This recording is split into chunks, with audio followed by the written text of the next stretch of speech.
Afternoon, everybody. Happy Sunday. I figure we're not going to have a whole lot of people tuning in today just because I think there's some football game going on or something. That, I don't know. I never cared about any of that shit, so no clue.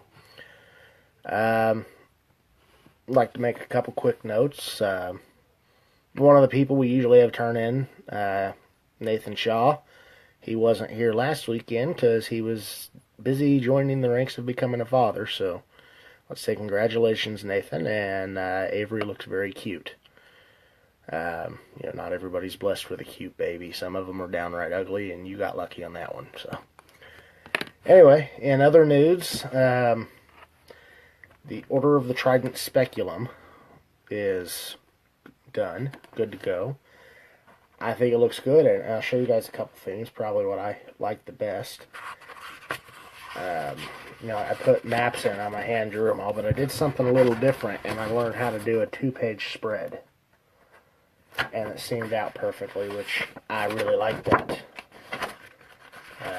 Of course, they go to a different place in this one, so they have a whole new map as well. But anyway, it turned out really nice, and I like it, and I can't wait to release it at VisionCon, February 24th. I hope to see you guys there. It's going to be a hell of a time. Mojo Party, Shane Moore will be there. Basically the usual people that we all have a good time with, and I can't wait for it. So anyway, let's get into this, and then I'm going to go get some dinner. Actually, I think I'm going to work on my car, and then I'll go get some dinner. But this week we're doing Chapter 6, which is titled Born of Vengeance. The bright orange sun was half hidden behind the horizon. An ocean of purple and blue clouds stretched along the evening sky, giving a final day's beauty to the encroaching nightfall. Gareth inspected the pile of discarded goods, forming a trail from town. Best he could figure, the raiders grabbed more than they could carry, and simply left whatever they dropped. The littered items were few and far between, but they led him this far. He crouched down at the base of a large oak, peeking through the underbrush at the seemingly uninhabited cave. Another pile of abandoned loot was scattered outside. Hurried, he made his way down to investigate. The discarded linen was crumpled and tossed roughly on the ground. The scent of moist dirt and stagnant air radiated from the dark crevice in the hillside. Glancing towards the disappearing sun, he sighed heavily and drew his cutlass. He was a few days behind his family. He wasn't going to save them by waiting around out here. Stepping into darkness, he kept the rough mossy walls in sight. The light was rapidly growing sparse due to the falling sun and dark underground. He dove deeper, feeling his way along the wall. The last bits of light faded, leaving him in total darkness. Like a torch being lit, his vision returned. To his surprise, the total loss of light triggered something in his eyes. They felt more open than he'd been used to, as if somehow they had adjusted in the complete darkness. Somehow he was able to see nearly as well as he could in the daylight. If it weren't in shades of gray, he would have thought it was his normal vision. Pausing his trek into the depths, he ran his hand in front of his face several times, making sure he wasn't imagining. Corin must be looking out for me, he thought. Blessed by his newfound sight, he continued deeper, feeling the change in temperature against his bare arms and head. He shivered, due more to adrenaline than cold. The smell of cave dirt made his nostrils flare, more so in the cold underground. He could smell something else. The faint scent of iron hung in the air. He hadn't noticed it before. The real question was, where was its source? The ancient passageways were beginning to shrink, leaving him little more than a shoulder's width to pass. The jagged rocks scraped against the sides of his leather, snugging the metal plates from time to time. He forced the memory of his bloody, torn ribbon into his mind, letting the rage drive him deeper. He would need the rage to fuel him, if somehow it calmed his nerves. He passed the first intersection he'd seen since entering. Hearing footsteps around the bend, he froze, stepping into one of the numerous crevices between the stone. Waiting patiently, he listened as the sounds moved closer. Okay, here's this thing that I do sometimes where I jarble up letters for languages we can't understand, and we have a section of those. Devour asked nu si était facile rai shul. One of the black-skinned creatures said in a wicked grin. He carried a bundle of torn and dirty clothes, ignoring a few pieces dragging the ground.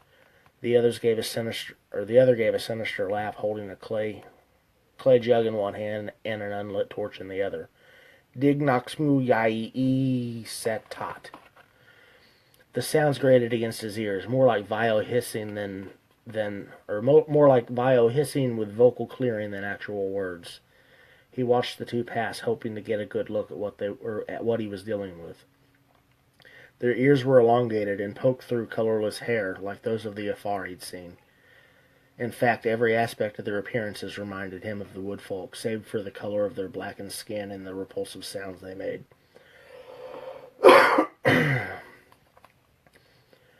Given the items they carried, they had to be responsible for the raid. That was all the evidence he needed.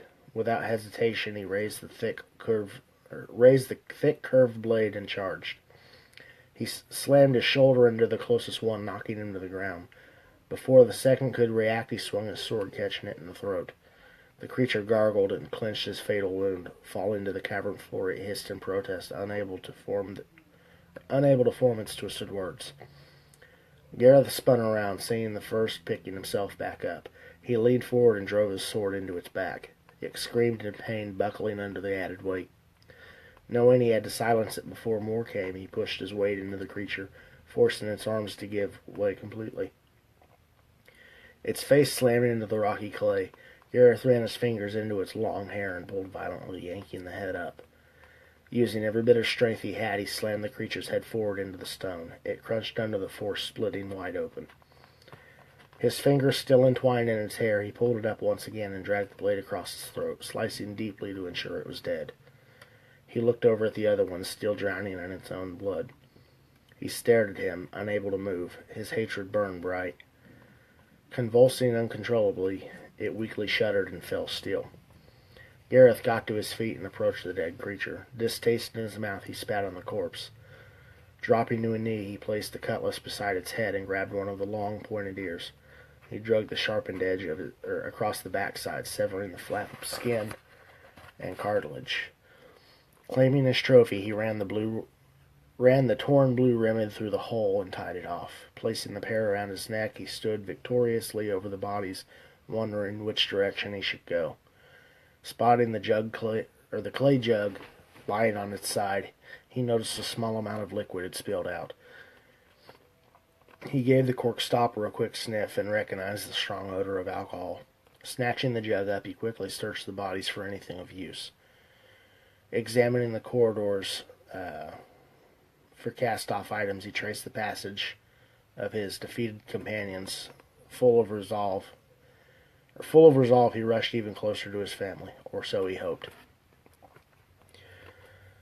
The smell of cooked meat and burning wood wafted through the tunnels into the large cracks overhead. He stared down from his refuge between two of the large rocks overlooking the underground city. In his travels, he had heard rumors of ancient dwarven cities, but these creatures obviously weren't dwarves, and their structures didn't match the depictions he'd heard. His head filled with questions, many of which raised more.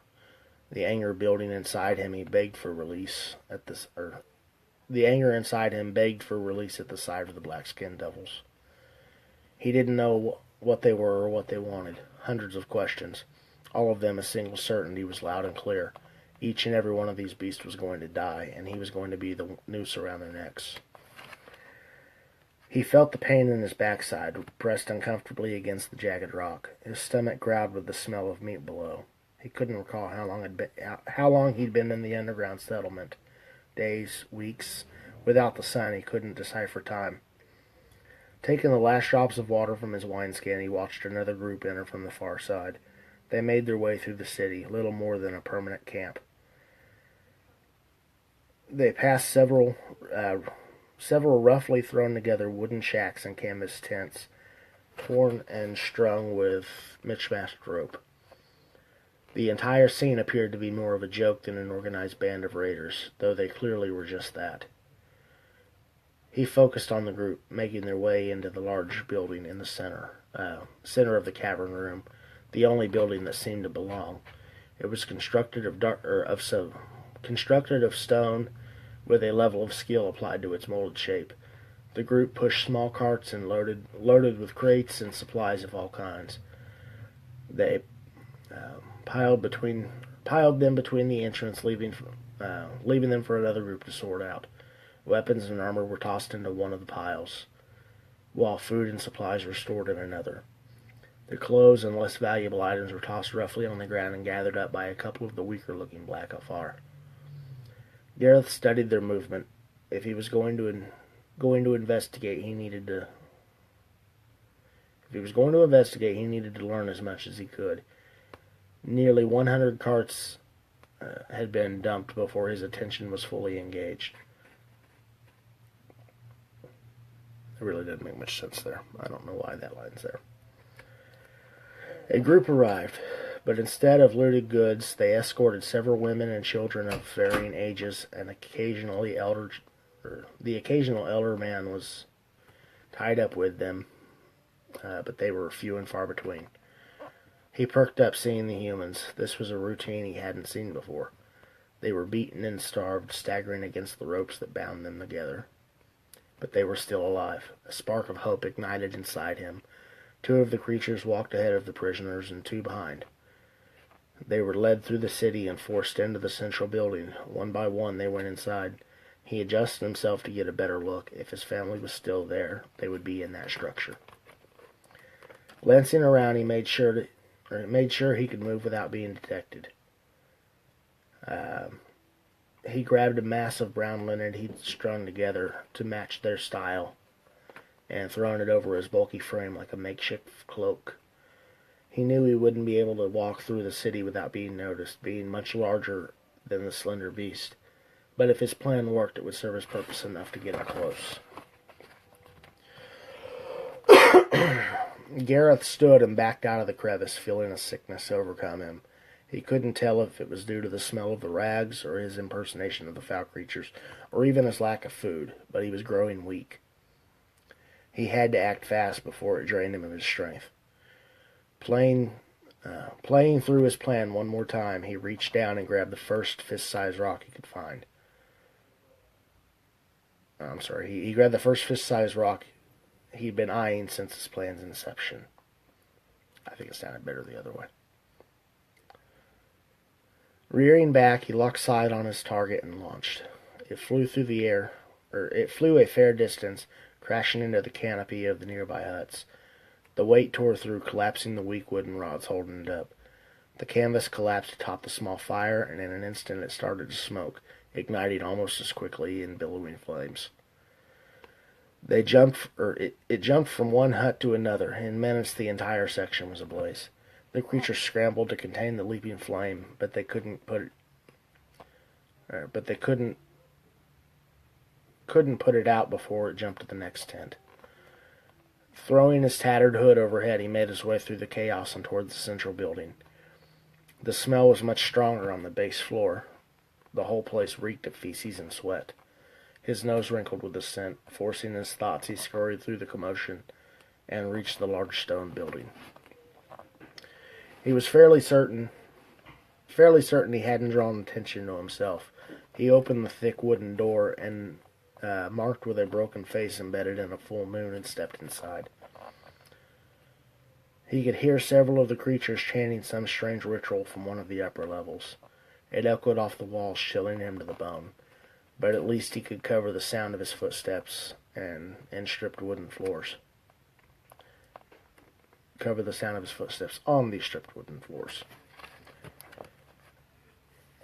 He drew his cutlass and slowly moved forward, keeping his eye out for any of the creatures.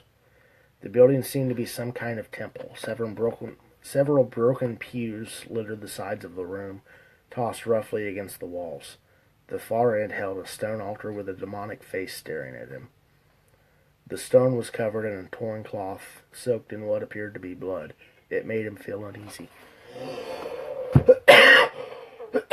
Excuse me, guys.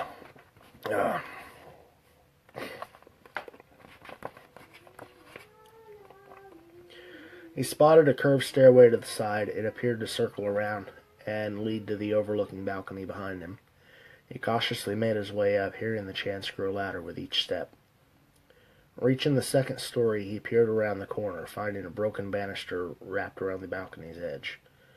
The far side of the temple had an outcropping, obstructed from view by a set of thick wooden doors. He rushed across the open walkway, hoping he could reach the other side without being spotted. Of course, the creatures wouldn't have anything to fear. They were underground in a place no human dared set foot. Why should they fear intruders? He approached the doors and peeked through the crack between them. Several of the devils stood together on the other side. They were dressed in black robes and performing some kind of ceremony. Human bodies were piled roughly in the center of their circle, appearing to have been mutilated and bled out. He slowly opened the door to get a better look. The new arrivals were chained up against the wall, awaiting their sacrifice. He searched their faces, feeling his rage grow. None were familiar. There were nearly 22 prisoners, and his wife's face was not among them. He couldn't take it anymore. Lifting his sword, he burst through the door and threw the nasty cloak off of him. "Where's my family, you ugly sons of bitches?" One of the robed creatures raised a blood-coated dagger and turned to face him. "Saithrir Tyran Marseth." He smiled, walking forward. Gareth felt his anger spill out. In a fury unleashed, he charged forward with a deep battle shout. The creature collapsed against him as he passed, slashing into the root. His blade danced with precision, slicing and hacking everything that came within reach. His rage inside him turned to pleasure with each kill. Taking a deep breath, he looked around the room at the mangled bodies before him. They hadn't stood a chance against his wrath. His shallow victory was short-lived. He glanced at the mixing bloods, his prey and their victims. Something felt wrong about the black fluid tarnishing the spilled red. They deserved better, but was he the man to give it to them? Approaching the pile of bodies, he trampled over the black skins, feeling their bones break beneath his boots. A low moan caught his ear. He turned, seeing the first creature he'd charged slowly crawling away from him. He grabbed it by its hair and yanked up. "Where's my family?" It smiled, revealing sharp, blood-lined teeth. "Packard, Tud, Nude, I, Rith, Ad, Ears, some motherfucking words, blah." Spitting its black blood in its face, it laughed. Wrong answer. Gareth placed the edge of his blade against its head. A quick jerk, he severed its ear, tucking it away for later addition. The creature screamed in pain. To keep it from calling reinforcements, he jabbed it in the throat, quieting the screams. Pulling its head back further, he placed the palm of his sword on the floor, wedging it between the age-warped and blood-soaked floorboards. Aligning the tip with the creature's chin, he slowly pressed its head down, forcing the sharp edge to slice neatly. It passed through its lower jaw and into its mouth. Hoping to inflict every ounce of pain, he slowly shoved the creature onto the blade. His pleasure was minimized, feeling it go limp, with the blade pressed into its brain. He grabbed his sword, ripping it free, nearly cutting the creature's head in half. He knelt over the pile of Darkafar and claimed an ear from each one. With ease, he added them to the collection on his lanyard and placed it around his neck once again. The cries of prisoners reached him, begging and pleading to be released. He ignored them, searching each room for his family. Unable to find them, he took a deep breath, regarding the pile of bodies in the center. He'd hoped he'd find them before having to look through it. Not only was it morally questionable, but if he had to resort for searching for bodies, it meant his family was already dead. He sighed heavily and lifted the first one, inspecting her face. He laid her down as carefully as possible. It wasn't his intention to disrupt the dead.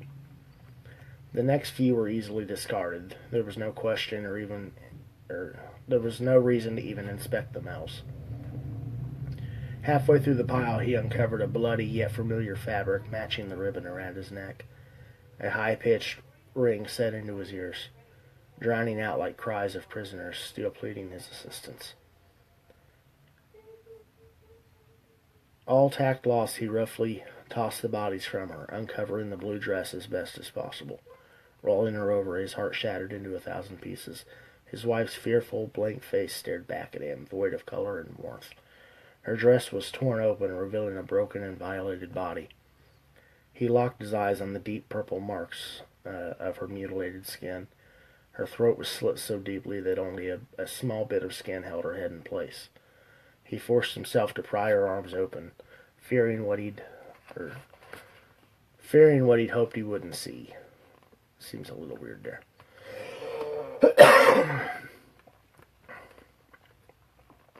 Tears rolled down his cheeks with the knowledge that his son was with her. He pulled the child from her constricting grip. His skin was blue from lack of oxygen. Several bruises showed on his body, but they were few compared to those matching his wife's arms. She'd protected him from the most damaging blows, but it was her protection that ultimately killed him. He felt the tears streaming down his face. He could feel his body uncontrollably welling over them. Yet the ring blocked all other noise. He pulled them tight, holding them one last time. The ringing grew louder. He couldn't see the prisoners begging for his attention. The cold of his family's skin washed away. He had nothing, no one. The ringing was unbearable. It had to stop. He couldn't take it anymore. I have to make it stop, the ringing continued. Make it stop. Make it stop like they stopped her life. Make it stop like they stopped his life. It grew louder, hurting his ears. Make them stop. Make them stop. Kill them! Pressure in his head grew, forcing blood to trickle from his nose and ears. Kill all of them. It was so incredibly loud he couldn't focus on anything but the morning pain. Make it stop, he demanded, his voice echoing throughout the temple. The ringing quit, leaving him in complete silence, save for the echo of his words in the near empty temple. He felt the last tear roll down his cheek, splattering on his wife's forehead. Pushing their bodies from him, he stood, looking around the room. The prisoners pleaded for his attention, but he couldn't hear their words. They spoke to him, but their mouths moved in silence. A slow heartbeat echoed in the room, like the beat of a drum. The steady yet slow pace told him what he had to do. He picked up his sword and started for the door. One of the prisoners reached out, grabbing his arm. She jumped back, seeing the void in his eyes. Only then did she register the sword pointed at her throat. He trembled from the amount of restraint he had to apply. The blade seemed to move of its own accord. Had he not stopped it, she would have fallen to him. He could see the fear in her face, not because of the blade. She was afraid of him. She retreated like he was one of the monsters that had locked her in here, and that was fine. He needed to become a monster. That's how he was going to do what he had to do. Lowering the sword, he turned and casually walked out of the door, his care for discretion gone with his family. He made his way for the entrance, kicking open the door. He heard their wicked tongues assault his ears. Looking out, there had to be more than 1,000 of them in this city alone. A sadistic smile formed on his lips. Come get me, you bastards. Raising his sword, he charged into their numbers, hacking and slashing with every bit of strength he possessed, feeling a hatred like no other. Gareth stood at the upper deck of his ship, watching the last bit of cargo find its way into the hold. He stood tall with his armor in place and sword strapped to his hip. A long blue necklace full of severed black ears hung openly on his chest for all to see. Captain, we're ready to sail. He turned to address Malachi. Well done, first mate. Have the crew oar into the deeps and raise the sails. There's a storm on the horizon, and I've got a feeling it's going to hit us before we're ready. Malachi raised his voice. All right, you lazy dogs. Captain says it's time to sail. Weigh anchor and loose the mooring. Grab an oar and quit your snoring, he chuckled. I made that up. Row to the deeps and prepare to raise sail. The anchor chains clanked into position as men pushed the ship away from the wharf. Free of the shallow waters, the sails shot up. They flapped in the breeze for a few moments until the wind caught, pulling them taut with a loud pop. The ship lunged forward, picking up speed. Navigator, head us due north. Aye, Captain. The ship turned, leaving Everett behind. Gareth felt the sea breeze against his bearded face. The waves crashed gently along the side of the ship, giving a majestic bounce. He walked to the bow and looked down at the keel. She was chopping the waters with relative ease. Watching the waves wash against the hull, he let the only two things he'd ever loved erode with the increasing distance. A smile on the horizon, he closed his eyes. Kill them all, no exceptions. And that is the end of Chapter 6. We will resume next week with Chapter 7. I already showed you guys the new book, which is pretty awesome. Can't really think about much else to talk about at the moment.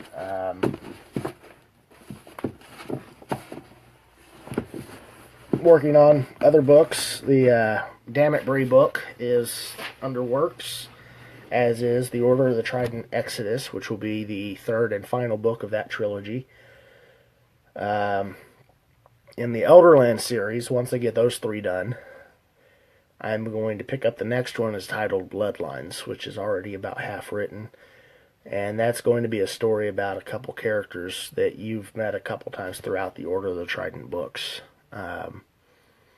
It's not a story happens in really the same place or the same time.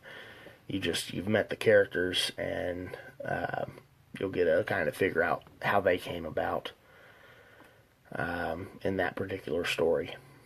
But we're still a little ways off from that one, at least at the current rate. I'm aiming to put a book out about every 3 months. That seems to be about where we need to be for a stable career to take off, which I'm ready for it. Damn It Bree, I'm planning to release that one about May. That's a hard book to write. I don't really like talking about myself a whole lot, and I've got to do a lot of that. And granted, it's short stories, and most of them are tailored to be somewhat humorous, with, my daughter being the antagonist, me obviously being the protagonist. But they're all true stories, all based on small parts of my life throughout the last 8-9 years. And it's fairly funny thus far, which I think that's the overlying tone that I'm going for. Something that speaks true stories to single parents in particular. But we'll have that one ready for you about May is when I'm aiming to release that one. And then Order of the Trident 3 as soon as possible. I'm kind of working on both of them at the same time. But it's hard for me to focus on both, so I think I just need to push one out as hard as I can and then start the other one. That way I've just got one thing on my mind at a time. But that's about all I've got at the moment. I guess we will get off of here and let you guys watch your foosball game. I don't know who's playing. I don't care who's playing. Never had the slightest interest in sports whatsoever, so... Good luck for people rooting for one team or the other. Enjoy your snack food stuff, your bean dips, and your small little hot dogs in barbecue sauce, and just all of that, the party foods. But you guys have a good night. I'm going to go change the spark plugs in my car and then go have dinner. So we'll see you later.